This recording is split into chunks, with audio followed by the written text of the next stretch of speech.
This week's podcast, I'm really excited to have on board Nicolette Casarotto. I hope I got that right, Nicolette. You have got that correct. And the exciting thing here is today we're going to chat about you, and you're a practicing nutritionist. We're going to talk about nutrition for mental health. We are. Let's Thank you rip for in. having me. I'm so excited. Me too. Let's rip in. Welcome to the Body Science Podcast, bringing you everything you need, want, and should know about health, fitness, nutrition, and training. As always, the information contained in this podcast is for the information purposes only and is not designed to diagnose or be prescriptive to treat, prevent, or manage any injury, disease, or other health-related condition.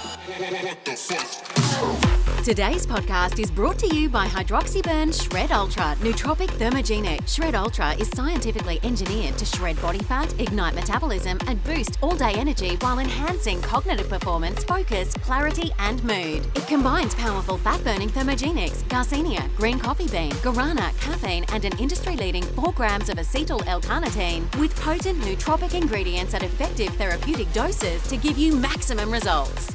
Welcome to Body Science HQ, the world of fit, happy and healthy. And we are really excited to have Nicolette on board today because we're going to talk about a topic very, very close to me, nutrition for mental health. How are you? I'm great. I'm excited to be here, excited to get into this topic. This one is a personal favorite of mine, so that's good. Very special to me as well. And for everyone listening out there, and people are going to go, oh, here we go, someone else talking about mental health, nutrition. You're a practicing nutritionist, so we're talking about someone who takes this very seriously. Absolutely. I find with any client I've ever had, one of the key factors is everything comes back to mental health. If you are struggling with food, diet, weight, everything comes back to your relationship with yourself and that mental health piece. So that's something that I never really thought about when I was studying, and that mental health aspect. And it's almost like you become a counselor. So since I've been practicing and finished my degree, I've really tapped into mental health more and more. So that's why I love this topic so much, because no matter where you are in the fitness industry, it is a topic that comes up with every person. Absolutely. And do people come to you now and say, hey, I'm not feeling right, I need to talk to you about food? Or is it still, gee, I want to lose weight, and then you tap on that side of the mental health? It's interesting. You definitely get a mix of both. I find it came to me very, very unexpected, weight loss for a lot of people, and it came from mental health. When I first started, I didn't really know what area I was going to go into with my nutrition, and I've naturally gone into the sports side and the definitely mental health side around the weight loss and people struggling to lose weight and just honestly not feeling great about themselves. Absolutely. And getting to that roadblock. Yep. And they're just not able to pick back up and lose that motivation. They sort of need someone to give them a kick up the arse, tell them what they sort of don't want to tell themselves, and give them just those tips. So I'm all about those like little basic daily healthy habits to change your mindset. Love it. Now, you talked about giving someone a kick up the arse, and I like that. Most of us need that. So as a nutritionist, do you want to tell us a little bit about yourself? So I have always loved health and fitness. I've always loved food. I'm a huge food lover. I've got an Italian and Lebanese background, so food and the culture food brings has been a huge part of my life since I was a child. So studying nutrition, I just wanted to learn a lot more about that and how it, has impacted my life, my family, my upbringing, and being able to have that balanced lifestyle. So still being able to have a bowl of pasta and a glass of red wine, but knowing when you need to look after your body and rein it in and still enjoy the good things in life without having these restrictions. And I found when I was studying, there were so many people out there that I was looking at that were very much like chicken and veg. That's all you can eat. That's your diet. And people would stick with it for a week or two and then were like, okay, what's next? Game and off. It's just all fad diets. Yeah. And I was like, no, you can still enjoy like anything you want to eat. It's just how you look at your calories and how you eat in moderation. And it's just about giving back to yourself. And as soon as people go onto those crazy diets, that's where their mental health actually suffers. And I find people stick with these diets and get happier long-term is when it is those lifestyle behaviors that are changed opposed to these crazy fad diets. And do you want to sum up really quickly for us dummies out there why food has an association with mental health? It comes back to weight loss and how we feel. Naturally, when we're feeling crap or tired, we want to eat sugar to get that energy. And it's almost like you go in a full circle. So, you might eat lollies or chocolate or picking at snacks all day, and then you just feel sick from not eating nutritious food. Yep. So it goes in that bit of a circle. And then again, when we are feeling like wanting, a sweet treat, and then we go maybe that little bit overboard, then you've got the guilt because you're like, oh, I shouldn't have had that. And it's usually because our body naturally doesn't feel great. If you think about, you've had too much pizza too much pizza or too many lollies at a Is there party. such a thing? Depends how many pizzas. Some people say too little, some say too much, but it's all about that balance. Absolutely. But I think as long as you know your body and you can listen to your body and know when to have that control. Yeah, it's not an everyday thing, is it? No, but then again, some people say once a week's too much, where once a week might be absolutely fine. Some others say once a month is too much. So it's finding what works for you. And if it fits in your calories, then go for it, as long as it's nutritious and looking at those nutritious swaps. We might have a chat about that more, about the calories and the nutrition swaps later, and your thoughts around mental health with that. What I want to jump on there, you said you touched a point which I really like, was the word guilt you used when you were talking just then. And I want to talk about what are the ripple effects that our nutrition has on other areas of our life, like sleep, exercise, energy, happiness, based on that guilt. The guilt is the biggest one. And I see this so much with a lot of young people in their teenage years, and actually a lot of older women, more so than men. So I'm saying about 50 years old and plus, they feel so guilty for something they've eaten. That's me. That's what I said. So they feel so guilty for what they've eaten that they might not actually eat much the next day, instead of just being like, hey, it's a new day, let's start fresh. I've seen women who have gone out, had a few too many drinks, and then the next day they're like, oh, I'm having a green juice and that's it. I feel too crap from what I've eaten. And it's that guilt, instead of being like, hey, I might have eaten a bit too much, had a few too many drinks, whatever, let's get on with a new day. And they focus on that. And from that, they stress in every part of their life. Could be for a few days, could be for a week. And naturally, our stress is going to impact our sleep, going to impact our exercise. We may stop exercising. We may go too far with the exercise. Yeah, okay. So for a lot of people, it can be one extreme or the other. And as soon as you have that guilt, I've seen so many people that just go overboard with the exercise, and then they don't want to eat because they're thinking, okay, I've ate maybe 500 calories last night, more than I should have. I need to go burn that today. And it doesn't necessarily work like that. Yeah, okay. Yeah, that's great advice.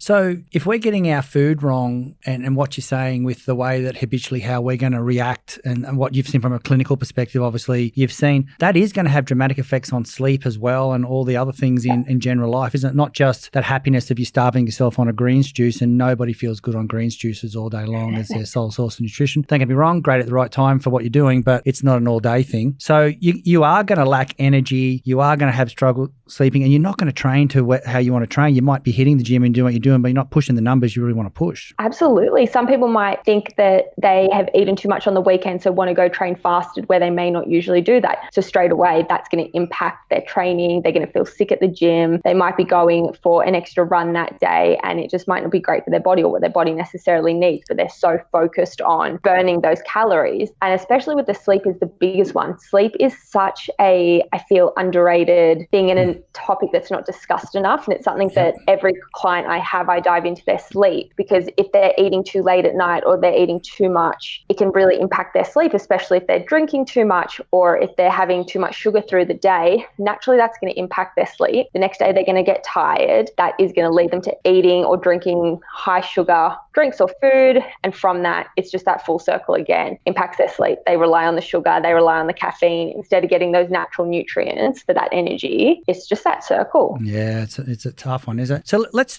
dig in here. When should someone get professional advice then? So I think the best time to get advice is as soon as you have questions for yourself or a loved one. So it could be a family member, a friend. I think there is so much information out there that can be really overwhelming, and you just don't know what to believe, where to turn to. There's all these Instagram accounts now, Facebooks, websites. There's a lot of great books as well, but it's just knowing what's going to work for you, because something that might work for one person won't necessarily work for another. So I think it's so easy to go see a GP, get a referral, have a chat to them, speak to a nutritionist, a dietitian, depending on exactly what you're needing. There's a lot of naturopaths available now as well for a lot of young women, especially in this area. PCOS is a huge one that a lot of people do share so much information around this online that something, once again, might work for someone but not someone else. So it's about knowing as soon as you've got a question, get that professional advice, because you're better off having it too early than too late. Yeah, well said.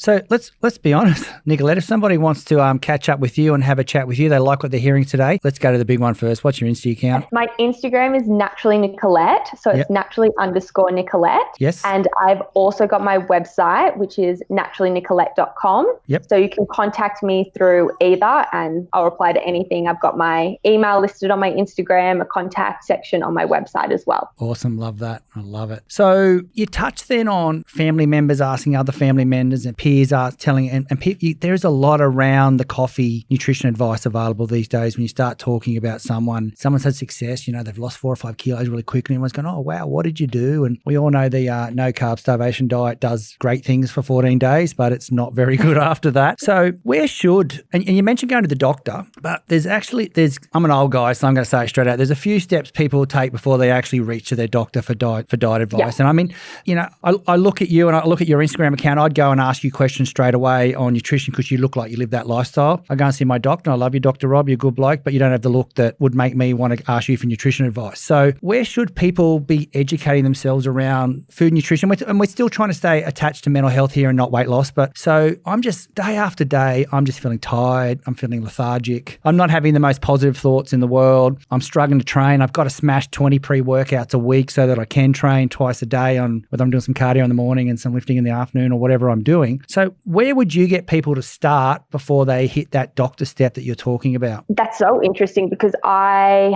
have had so many people say exactly what you just have said. And it's people being like, hey, I just feel crap. I've got no energy. I don't know where to start. I think it's always great to talk to a family member, talk to someone a bit older, talk to someone that you might know is into their health and fitness themselves and see what advice they have. They might be like, hey, that's sounding a bit more serious. Go straight to your doctor, or be like, hey, check out this person on social media. I've followed them for a while, got really good tips. Here's a good book. So I think opening up the conversation is really important because you don't know who else is feeling that way, who else has been in your shoes. One of your friends might have an answer or be able to recommend you to someone. I think this day and age, there is so much on social media. There's a lot of great accredited people on social media. So just doing your research, see what's out there, look at government websites as well, for sure. I think there's so many health blogs and articles online that I've seen over time that's just against all the Australian guidelines, but people swear by it. The Australian government website has a lot of really basic information that's easy to understand for all ages as well. Good platform to start from. Yeah. Yeah, nice.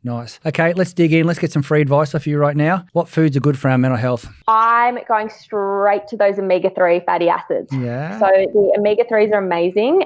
Salmon is a really great one. It helps with brain function. Avocado, you've got your olive oil, dark leafy greens, vegetables, mineral selenium, which is found in meat, bread and eggs. That's another really great one. So it is going back to those basics, just of your healthy fat. You want to be making sure every plate, this is like my number one thing I give to every client, is every plate of food you have breakfast, lunch and dinner, you want to have your macronutrients. You want to have your carbs, fats and protein. Having all three is going to help you feel fuller for longer, so you're less likely to snack. From that, you're not going to just be picking up anything. You're not going to have that sugar craving at 3 p.m. in the afternoon, and you're going to feel okay to continue your day and not think about snacks. From that, you're not going to feel guilty. Having those solid meals, it doesn't become a chore for you to needing food all the time, and definitely wanting to avoid those processed and fried foods, getting rid of all that trans fatty acids. However, knowing when you do have those foods, because everyone will, nutritionists will as well, just knowing not to feel guilty for it, and it's a sometimes food. If you have it now and then, it's okay when bulk of your diet is those healthy nutrients. So are you talking more of a flexitarian style eating pattern here? Because obviously you're not talking to vegans in what you just said. No, that isn't the vegan advice. No. I think with the vegan, my biggest thing is looking at the B12. There is a lot around this. Game Changers, I think, was the documentary that really put it into people's minds. You don't need to have B12 supplements if you're vegan because it's from the soil, not animals. Other studies are showing it's animals. I think if you're vegan, my honest opinion is making sure you're getting your blood checked if you feel like you're a bit unwell or if you're a bit concerned. It's really easy to go to the doctor and find out, especially about your B12 and your iron levels. Yeah, I went vegan for a while. That was probably How'd you find it? My daughter did it, so I thought I'd do it with her. And I'll be honest, I loved it at first. I felt really good. And about 8-9 months in, I just was so tired. I was like, I've got to go to the doctor. He blood tests like no B12, which doesn't make sense considering the way I was a meat eater before that, so I should be loaded. It was really interesting that he just said, we're doing B12. And so I felt $1 million. I felt like I could run a marathon after getting that shot. So yeah, I feel like not many people talk about the B12. It's all about like vitamin C and getting, protein, but B12 is such a big one in our iron, and both men and women need it. And we all know like women, more chance of anemic and being iron deficient. So I think especially if you're vegan, checking those B12 levels. Yeah, nice work. So I really want to tap this out with the mental health side of nutrition. And I want to talk about those people that are obsessed with their diet. And I meet some really, I've met so many people in this fitness industry over my journey, elite athletes right through to people who just love what they do every day. And some of the obsessions I've seen with nutrition are out of control. Absolutely. And there is a term that not many people know about called orthorexia. And it is that obsession with eating healthy to the point it is just pretty much unhealthy. It's where you're tracking everything, every single thing you put in your mouth, like is got to be weighed or tracked in MyFitnessPal. You cannot have a sip of anything but water. You see people that refuse to go out for coffee, breakfast, lunch or dinner, can't go to social events because they're so concerned about what they're eating. And a lot of people don't talk about it. A lot of people might have this but don't share it, and they think it's totally normal because it's, I'm eating healthy. It's like, what does healthy actually look like? Yeah, that's a great thing there. Like, what does healthy look like? For me personally and my lifestyle, it's not about sitting at home every night and having chicken and veg. It's about being able to go out for a nice dinner, have a drink with my girlfriends at a long lunch and still be able to exercise. And if I've had too much to drink one night and can't exercise the next day, not beating myself up about it, because you can't live your life just being so concerned about your exercise routine and what you're going to eat. And people, especially around Christmas, I can't eat or drink, or they get depressed because they're too scared to go to a Christmas party. And that all comes back to that orthorexia, where their social life is just impaired, and that goes straight into that mental health then. And you feel the anxiety and the depression because of the effect of being so consumed by what you eat and how you're living, that it's just like, it's almost this box and they're the rules. That's what's healthy. That's what I have to live by, where a lot of people can't last that long. Yeah, it's a tough gig, isn't it? Lucky there's people you can talk to. Yes. So let's wrap this little chat up, and I really thank you for coming on board. But I just want to touch on some of the myths in the industry, and I want to keep it back around that mental health side if we can. Nutrition. What do you got? There's definitely a lot out there around misinformation, and it's so easy to find. A lot of the time I find it easier to find information that's false than it's actually correct, which is terrible. A lot of it comes from social media, and you've got all these, young kids on it now, anywhere from 10-year-olds, but especially these teenagers looking at these influencers as such, and these body types promoting all these, starvation pills and juice cleansers, and people think that's the only way. And they're talking about avoiding carbs. We all know carbs are not the enemy. Well, everyone in the health industry should know they're not the enemy. We need carbs for our energy, and they're so important. It's just choosing the right ones for our body. Another huge one is around fasting and intermittent fasting. Keen to hear this one. To be honest, I'm all for it. Yep. I'm for fasting in the sense as, to me, it is just a fancy word for skipping a meal. Yep. It is just skipping a meal. It's putting yourself in a calorie deficit. I think anyone who thinks it's anything other, if you put it on paper, you're just eating less. Yep. And there's all these people saying, it's a miracle. Like, I've just not eating for that amount of time and I've lost weight. It's like, yeah, because you probably cut out 800 calories and now you're in a calorie deficit. Yeah, nice. So I'm all for it if you need to lose weight and blocking out that window. And naturally, I am in a bit of a deficit, a intermittent faster myself, yep. Just naturally because I don't feel hungry till 10 a.m. most mornings. So I usually have dinner at 7 p.m. and I won't eat till 10. Some days I will, but it's so different for everyone. But I don't look at that as even fasting. I think of that as just my normal eating routine. Yeah. And then you've got other people I've seen look at their watch and be like, no, I can't eat for another 3 minutes. Stop and I'm like, it. oh my goodness, you are not going to lose 5 kilos in that 3 minutes. Eat a meal. And you hear people who have trained 3 times before midday, but still haven't eaten. And I'm like, aren't you starving? Because I'm starving listening to you tell me this story. I love that. It's just about that calorie deficit and knowing just to eat a little less. You can still have your 3 meals. Yep. You can cut 10% off each meal, or you can do 2 to 3 big meals. Do what works for you, but it's no miracle cure. It's a fancy term for skipping breakfast. Another one that I've found a lot come up recently is about training fasted. And I've done a lot of research into this as well, and whether for some people around losing weight, they need to train on an empty stomach or not. And I actually did a little bit of a post on this last week. If you want to eat before you train, eat. If you don't, then don't. You've got to do it for what's your body. Like, you can't just be concentrated on this weight loss the whole time, because that again comes into that mental health side of things. And I know for myself, probably up until maybe 18 months ago, if I exercised without eating in the morning, I would probably last 5 minutes and I would naturally just get dizzy and pass out. I always had to eat something. So usually a piece of fruit, maybe a banana, or one small slice of toast with peanut butter would be enough for me. Now I can eat pretty well faster, because I will go to the gym at 6 or 7 in the morning and I'm okay. But if it's like 9 a.m. and I've not eaten, like, I need something. Yeah. And I would see all these people that say, no, I can't eat at like 2 hours before or 2 hours after, because that's my window of weight loss. I'm like, who's telling you this information? Yeah, that doesn't sound And right. it's like, oh, Instagram. It's like, okay. Must be right. Yeah. Must be right. So if somebody wants to follow an Instagram account that actually makes sense, and we're talking a practicing nutritionist here, it is, over to you. Naturally Nicolette. Okay, so get on board, check it out, guys and girls. And thank you for coming on board to talk about nutrition for mental health. That's a topic close to my heart. I love the fact you gave your time up for everyone today, and I hope everyone enjoyed what you just said. Thank you so much for having me. I'm going to get you back on soon. Amazing. I can't wait. Thanks.